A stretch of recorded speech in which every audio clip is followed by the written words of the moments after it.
La garde des Sceaux a rappelé la solennité de l'enjeu. L'Assemblée s'attaque à l'une des principales réformes de société de ces dernières années en ouvrant le débat sur le mariage homosexuel. Un acte d'égalité et pas un mariage au rabais pour Christiane Taubira. Béatrice Gelot. Les forces de police devant l'Assemblée nationale pour un débat sous très haute tension. À la tribune, Christiane Taubira se livre à un véritable plaidoyer en faveur du mariage pour tous.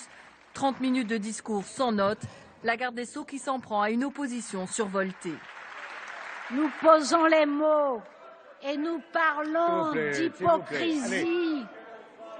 Et nous parlons d'hypocrisie pour ceux qui refusent de voir ces familles homoparentales et ces enfants exposés aux accidents et aux aléas de la vie. Le duel est lancé. La droite qui fustige dans sa très grande majorité le mariage gay dépose en vain une motion de rejet.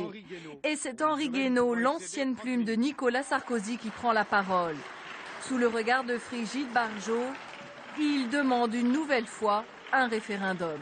Nous sommes dans un régime parlementaire. La Ve République est un régime parlementaire. Mais il arrive que sur des sujets d'une importance exceptionnelle, sur des textes d'une nature particulière, le choix du référendum ne soit pas une simple option, mais au fond une obligation politique, une obligation intellectuelle, une obligation morale, même si elle n'est pas une obligation juridique. Les débats sont loin d'être terminés. 5000 amendements ont été déposés.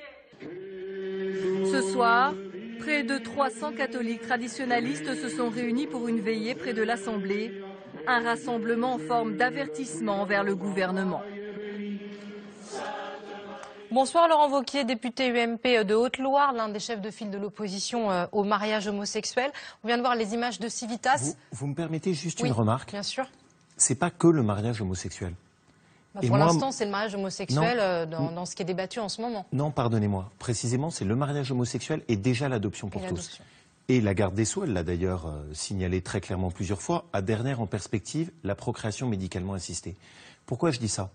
Parce que mon opposition, elle n'est pas contre les homosexuels.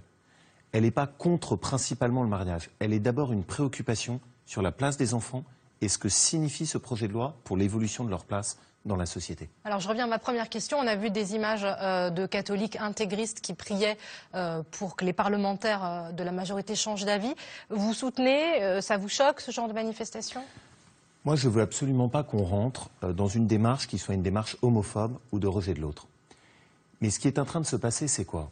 C'est au fond un gouvernement qui n'a pas cherché à faire dialoguer les gens, qui n'a pas cherché à rassembler les points de vue. Il y a eu des consultations avant le vote devant la commission, 80 personnalités ont parlé. Bien sûr, mais au fond, c'était juste des auditions.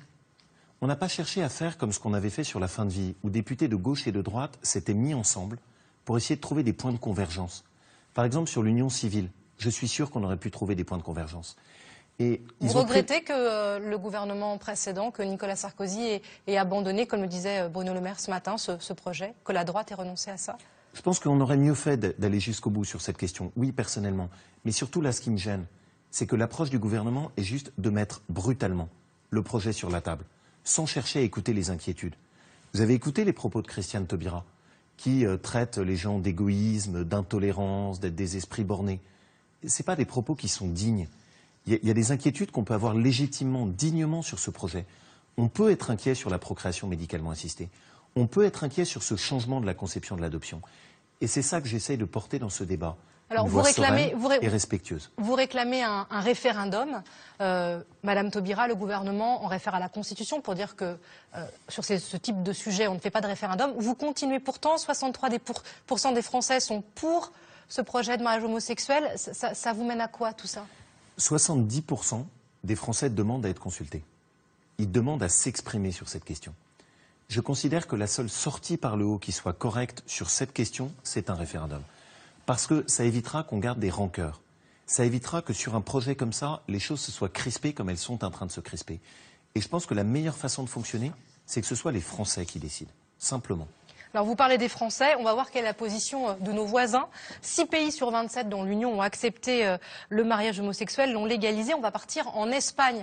On retrouve Henri de la Guérie. Bonsoir Henri. Madrid a adopté le mariage homosexuel en 2005 et ça avait aussi suscité un débat très fort au Cortés. Effectivement, les débats avaient été intenses, mais aujourd'hui, le mariage est entré dans les mœurs. C'est un sujet qui ne divise plus la société et qui fait presque consensus. Pourtant, en 2005, lorsque le Parlement s'est penché sur la question, il avait rencontré une très forte opposition, notamment celle de l'Église. Si la pratique religieuse est en forte baisse en Espagne, l'Église reste très influente et avec la droite particulièrement conservatrice sur ces questions de société, elles avaient organisé de nombreuses manifestations dans le pays contre ce projet qui était à l'époque une promesse du socialiste José Luis Rodríguez Zapatero. Alors lorsque la loi a finalement été votée en 2005 d'une très courte majorité, la loi qui concernait le mariage et l'adoption, la droite avait présenté un recours devant le tribunal constitutionnel. Le tribunal constitutionnel a finalement rejeté ce recours il y a seulement quelques mois. Alors depuis 2005, 23 000 couples homosexuels se sont mariés en Espagne. Cela représente seulement 2,4% de l'ensemble des mariages dans le pays. Aujourd'hui, 2 tiers des Espagnols se disent favorables au mariage et même la droite au pouvoir a annoncé qu'elle ne reviendrait pas sur cette loi. Vue d'Espagne, merci beaucoup Henri. L'Espagne, traditionnelle, conservatrice, catholique, accepte. Ça n'a pas bouleversé la société, les valeurs ne se sont pas effondrées en Espagne?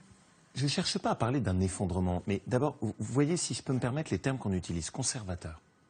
On serait réactionnaire quand on exprime des inquiétudes sur la procréation médicalement assistée. Catholique. J'exprime pas une conviction de catholique, j'exprime une conviction d'élu républicain qui est préoccupé sur le cadre qu'on va offrir à nos enfants sur la durée.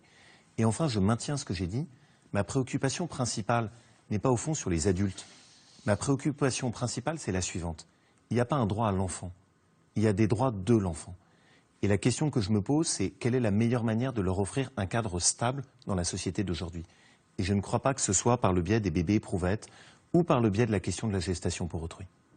Merci beaucoup, Laurent Wauquiez, de vous être échappé de l'Assemblée. J'imagine que vous y retournez de suite. Les débats vont durer 15 jours, soirée et week-end compris. Ce sera à suivre en direct sur France TV Info.fr.